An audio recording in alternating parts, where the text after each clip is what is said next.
સાલ 1996 મારું સગપણ પાકું થયેલ. આ મંજુલા માવજી રહે બેડિયાવાળી. ત્યારબાદ આ ગોપાલ ગોકર, હું દાબેલીની રેકડી કાઢતો, રાજ દાબેલી સાહેબ, ત્યાં આ ગોપાલ ગોકર આવે અને મને કહે કે મારા કાકાની દીકરી બેન થાય અને કિશોર તમારે દ્વારકા આવવાનું છે.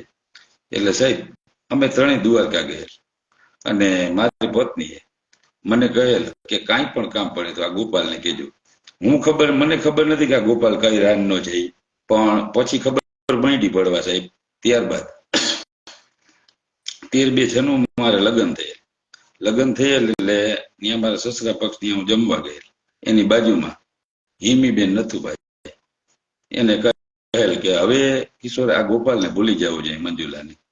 ત્યારબાદ પાછું ગોપાલને કહેલ કે તારી બેનને કહેજે હર્ષદ જવું છે. એટલે મારી પત્ની હર્ષદ આવે અને મેં બધી વાત કરેલી.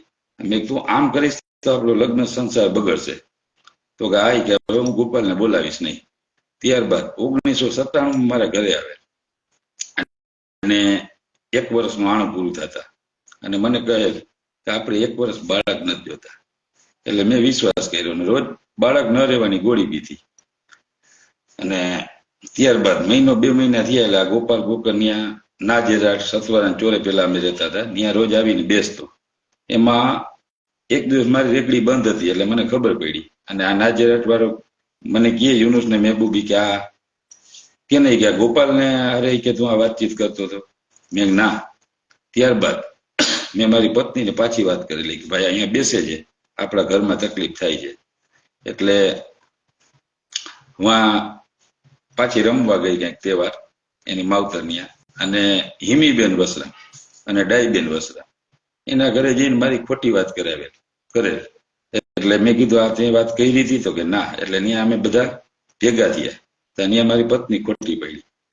ત્યારબાદ 1998 સાલ આ 1997 મારા કાકાજી ત્યાં ઘરે લગ્ન આવે અને અમે જમવા ગયેલ એટલે આ નાજેરાટ વાળો યુનુસ ને ઈ આવ્યા હતા અને આ ગોપાલ ગોકર મૂકવા ગયો એને અને મને કહેલ કે કિશોર હું આને મૂકવા જાઉં, તમે ખારા ના થતા. એટલે મેં કીધું ઓમ તું બેન કેસ અને ઓમ આ નામ લઈશ કે તું આમ હાલસ અને તું શું કામ એને મૂકવા ગયો. એટલે મેં મારી પત્નીને વાત કરી, મેં કે આ રીતે છે, તું ઓમ કેસ કે ભાઈ થાય અને ઓમ એને નાને કઈ નથી ને તારી વાતું થાય તને મજા આવે છે. ત્યારબાદ 1998 હોળી રમવા ગયેલ અને મેં કહેલ કે તું ભાઈ એકવાર નાજેરાટ વાળાની દુકાન લઈ આવ, યુનુસ ને મહેબૂબ ની દુકાન સતવારા ચોરે પેલા અમે રહેતા ત્યાં. આ ગોપાલ ગોકર આવેલ નહીં અને મારે રેકડી આવ્યો. બરાબર ગોપાલ યાદ છે ને, વિડીયો સાંભળતો ધ્યાન રાખજે. મારી રેકડી આવેલ અને મને કહેલ કે કિશોરી કે આ ભળવા વેળા હું હાજરા. એટલે મેં પેલા ત્યાં હાજરા હતા, હવે હું હાજરું છું. ત્યારબાદ રેકડી બંધ કરીને મારા ઘરે ગયેલ એટલે મારી પત્નીને મેં પૂછ્યું મેં શું થયું, તો કે ગોપાલ ગોકર અહીંયા આવશે નહીં. અને મેં એને એ વાડીમાં જઈને માર્યો. એટલે મેં માર્યો એ કોઈ જોયું તો કે ના. તો મેં તું ખોટી નહીં જો.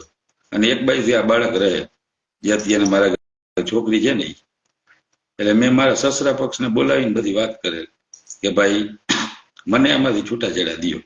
તો મારા સસરા પક્ષે 1.5 લાખ રૂપિયા માંગ્યા. એ કે 1.5 લાખ દેતો એ કે તારા છૂટાછેડા કરું મારા બાપાને કે તારું એકે નર્યું લેવા નહીં દઉં. ત્યારબાદ સાહેબ અમે ધરાનગરમાં રહેવા આવેલ એટલે મારો લગ્ન સંસાર તો બગડી ગયો હતો. એટલે મેં કહેલ કે તું આ ગોપાલના ઘરમાં બેસી જા અને હું અહીંથી ભીવંડી ભાગ્યા.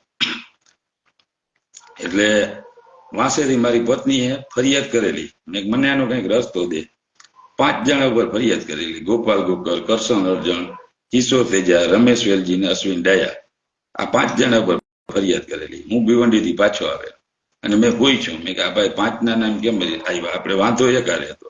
તો કે એ સાક્ષીમાં પડ્યા હતા અને મને મારી પત્નીએ બધું સાચું કહી દીધું કે અમારી બેન પ્રેમ છે, તમે તું એના ઘરમાં બેસી જાય.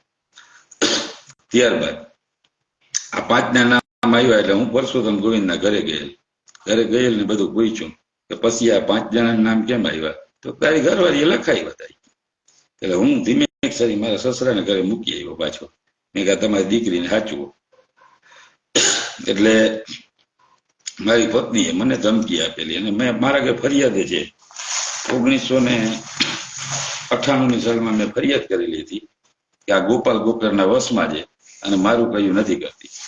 આ 5 જણાના નામ આવ્યા બાદ એની તારીખ છે સાહેબ. આ બધી ફરિયાદ પોલીસ સ્ટેશનમાં હશે પણ મને ન્યાય નથી મળતો. ત્યારબાદ 12/10/98ની મેં ફરિયાદ કરેલી હતી કે આ ગોપાલ ગોકળના વશમાં છે. પછી આ પરસોત્તમ ગોવિંદ મારા ઘરે આવે. પહેલા 2 પોલીસ આવેલ અને મને કહેલ કે ભાઈ તમે ઘર સંસાર બગાડો નહીં, આ ગોપાલને સીધો કરો. અને આને મારે ઘરવાળીને પૂછ્યું આ મંજુલા માવજીને કે આ સાચી વાત છે? તો કે હા પેલા હતું હવે નથી. એટલે ગોપાલ ગોકળ ઉપર ઘણી બધી ફરિયાદ કરી. જે તે મારા ઘર છે એ કહીશ સાહેબ, અને એનાથી વધારે આપણી પોલીસ સ્ટેશનમાં હશે. ત્યારબાદ આ પરસોત્તમ ગોવિંદ ભઠ્ઠીવાળો આવ્યો, ઓમ દવાખાનાવાળાનો બાપ. આવીને મને કહેલ કે કિશોર અમારી વાડીની આબરૂ જાય. મેં કે આ મજા કરવા ટાણે નથી ખબર ને આટલા ટાઈમ તું ક્યાં હતો? આ 1 વર્ષથી હથવાન ચોરે મગજમારી હાલતી હતી અને હું ધરાનગરમાં આવ્યો ત્યાં સુધી તું ક્યાં હતો? ત્યારબાદ પરસોત્તમ ગોવિંદ હરિભાઈ આગળ ગયેલ, સિનેમા વાળા વિજય સિનેમા. અને હરિભાઈ અને પરસોત્તમ ગોવિંદે શું કર્યું હજી સાહેબ મને ખબર કઈ પડી નથી અને મારે એનો ન્યાય જોઈએ છે અને મને ન્યાય મળવો છે. અમારા હાથે ડીએન ટેસ્ટ કરાવો જ્યાં નામ બોલ્યો અને હું સાચો થવાનો છે મને ખબર. જય ભારત જય હિન્દ. પાછો વિડીયો નાખી સાહેબ સાંજે 7 વાગે અને જે તે મારા પર બનેલ એ બધી વાત કરીશ. જય ભારત જય હિન્દ. મને જેમ બને આનો ન્યાય આપજો સાહેબ.